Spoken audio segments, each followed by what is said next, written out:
Dhe dashur miq, ashtu siç paralajmërova, Valbona ndodhet në sallën koncertale të Filharmonisë së Maqedonisë, ku nesër më 8 maj do të mbahet Damari i Lirisë, ku do të interpretojnë me orkestrin pianisti Shkelzen Baftiari në duo, piano dhe Anastasia Gurgevska.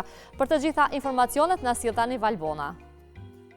Po studio, ashtu edhe siç paralajmëruat, ndodhemi në hapësirat e Filharmonisë, ku shumë solistë botëror kanë marrë pjesë në këtë skenë madhështore, ndërsa ju të gjithë që po na ndiqni në këto momente, me 8 maj apo nesër, do të keni mundësi të ndiqni një ndër koncertet më të mira të të periudhës që jemi tani, duke filluar nga ora 20.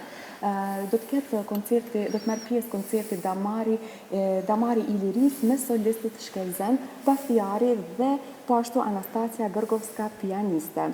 Për të informuar rreth të gjithave nga provat, po ashtu edhe nga organizimi, së bashku me mua sot në bashkëbisedim e kemi edhe pianistin Shkelzen Baftiari. Përshëndetje Shkelzen, faleminderit shumë që na mirëpritët përgjatë provave, të themi gjenerale tashmë.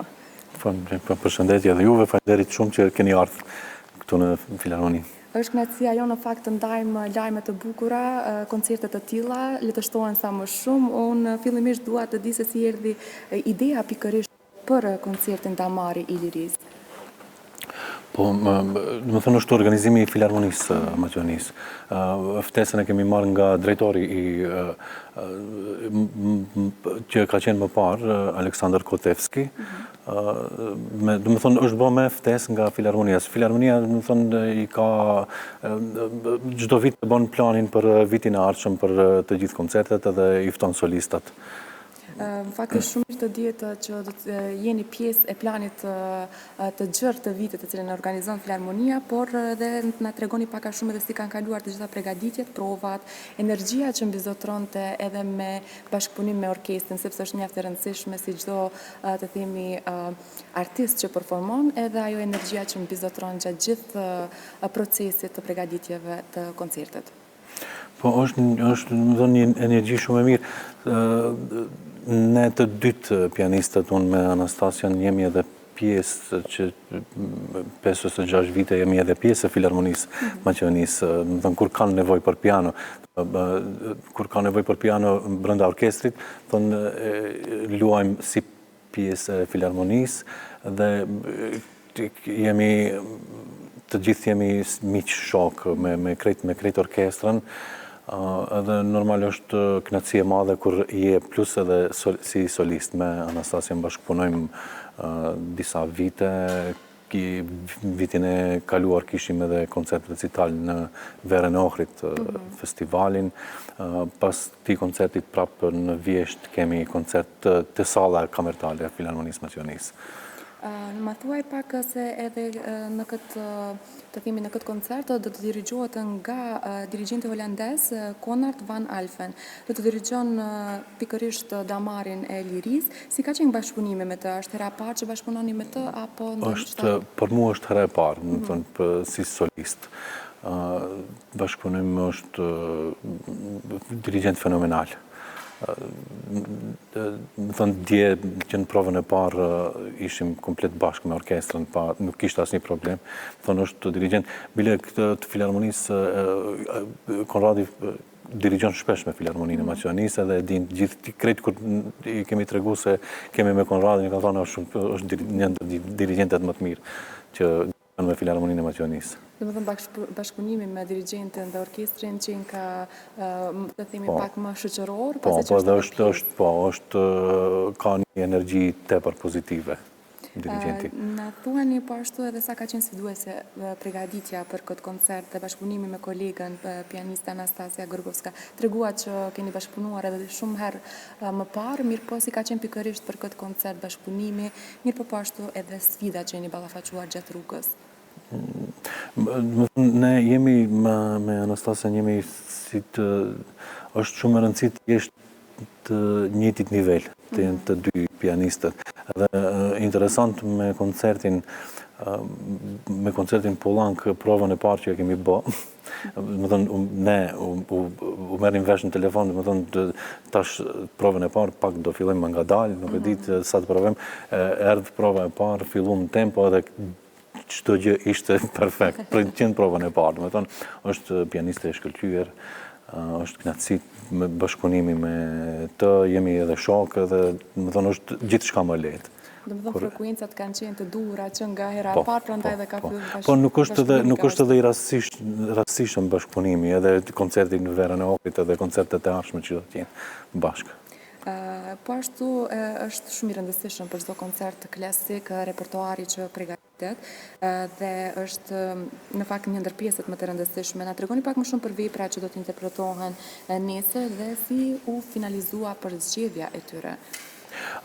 Zakonisht përzgjedhjet bëhen, përveç përzgjedhje veprës së solistave, që e kemi zgjedhur ne koncertin për 2 piano, janë të rrallë koncertet për 2 piano dhe orkestër, është ndoshta i vetmi koncert që është më serioz, më i madh për 2 piano dhe orkestër, kurse veprat tjera i zgjedh zakonisht dirigjenti. Zakonisht, në këtë rast Konrad van Alphen i ka zgjedhur Shostakovich dhe Elgar. Veprat. Sa kohë keni pasur që të përgatiteni për të gjitha veprat? Filharmonia zakonisht i përgatit koncertet ditën e hanë, ditën e ite e ka koncertin. Çdo koncert e përgatit. Do të është orkestër me përvojë të madhe, përvojë shumë vjeçare, çdo javë, thuajse çdo javë kanë koncerte dhe çdo javë përgatiten për koncertin e ri.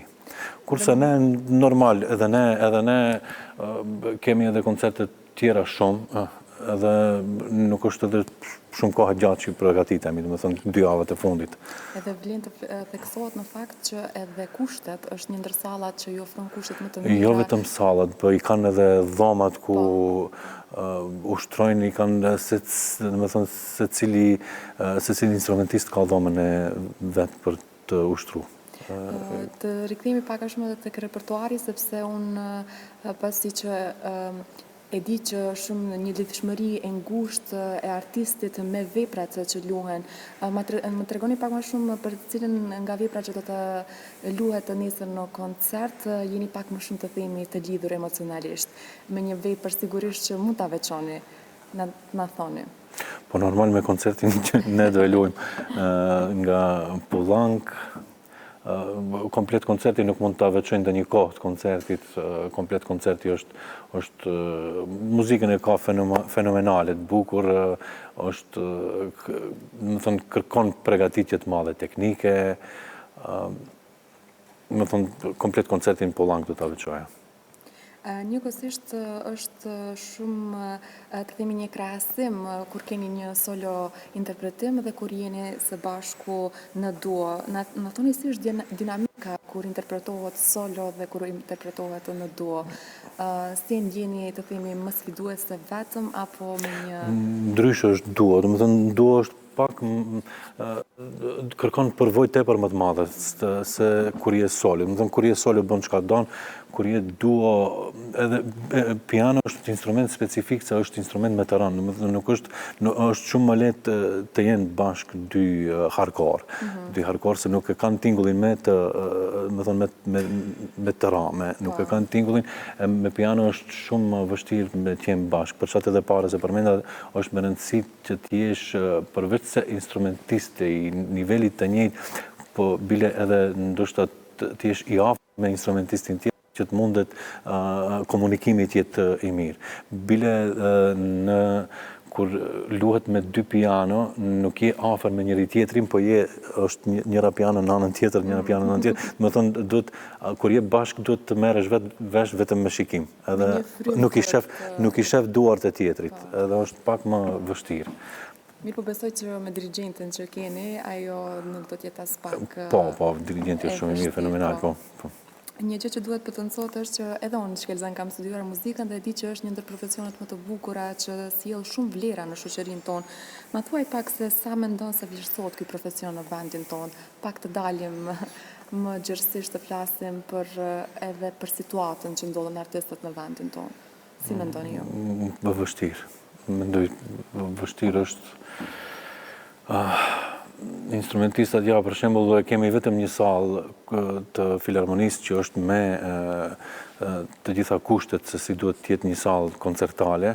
të gjitha sallat tjera, unë punoj në Tetov në fakultet muzikës dhe në shkollë muzikës, po bile edhe këtu në Shkup disa vite kam punuar të fakulteti muzikës, edhe më thënë nuk ka askund, nuk ka pikëspari kushte se ku studentët ose instrumentistët e rinj ku të promovohen, është ndryshe për shembull kur luan këtu se e ndjen me të vërtetë se si është një sallë koncertale e vërtet, se si duhet të jetë, si duhet ndëgjohet piano.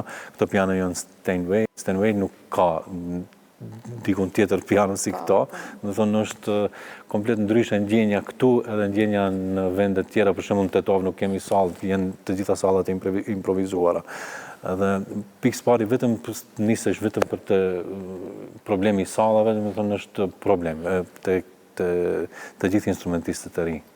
Po duhet të theksuar se fal punës të artistëve të mëdhenj të vendit tonë, siç jeni edhe ju, keni bërë që asnjëherë mos të ndalohet fal kushteve, të mos ndalohet asnjëherë arti që ju kultivoni dhe që me të vërtetë sjellni shumë vlera për shoqërinë tonë. Falje dhe kushteve shumë të vështira që i hasni. Unë për vete jam shumë aktiv, nuk ndalem, sepse e dua këtë punë shumë.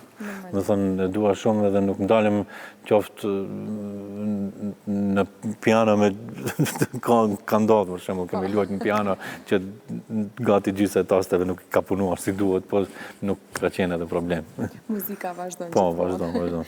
Për fund, Shkelzen, unë dua të dëgjojmë në fakt edhe një mesazh dhe fjalë të bukura për të gjithë ata që po na ndjekin dhe që duan të dëgjojnë këtë koncert madhështor, që do të shkëlqejnë në Filharmoni ndanit me të gjithë shikuesit e Rikëndës. Po, mesazh për artistët mos dorëzohen asnjëherë, më thënë muzika është e bukur, është ndjenjë shumë e mirë të jesh në skenë, edhe për publikën që do të nesër në koncert, i dëshiroj koncert të bukur, mendoj se do kalojmë shumë mirë në koncert, do t'i kënaqim, janë të mirëseardhur të gjithë. Të faleminderit shumë Shkelzen dhe shumë suksese nesër. Faleminderit edhe juve, edhe një herë që erdhët deri këtu. Faleminderit shumë. Atëherë studio dhe të gjithë shikuesit që po na ndjeqni, patët mundësi të ndjekni këtë bisedë të shkëlqyer që realizuam edhe me pianistin Shkelzen Baftiari, i cili do të jetë pjesë në fakt solist i koncertit Damari i Lirisë së bashku me Anastasien Gërgovska. Ku do të keni mundësi me 8 maj në ora 20 në sallën kryesore të Filharmonisë së Maqedonisë të ndjekni një koncert i cili jam sigur që do t'ju lëmë emocione të bukura me një harmoni të thellë në zemrat tuaja dhe si gjithmonë është shumë bukur që të promovohen edhe të mbështeten artistë e vendit tonë, siç është edhe artisti i njohur shumë i madh Shkelzen Baftiari. Shpresoj që këto të gjitha informacionet ju kanë shërbyer dhe që do të shihemi nesër në koncert së bashku edhe me ekipin e ritmit të ditës. Studio, shpresoj që të gjitha këto pyetjeve ju përgjigjem, nëse s'keni ndonjë pyetje tjetër, kjo ishte gjitha nga salla e Filharmonisë. Faleminderit shumë Valbona, falenderoj gjithashtu edhe Shkelzenin që u bë pjesë e programit ton në këtë mëngjes dhe që na njoftoi për këtë ngjarje të madhe e cila do jetë ditën e nesërme.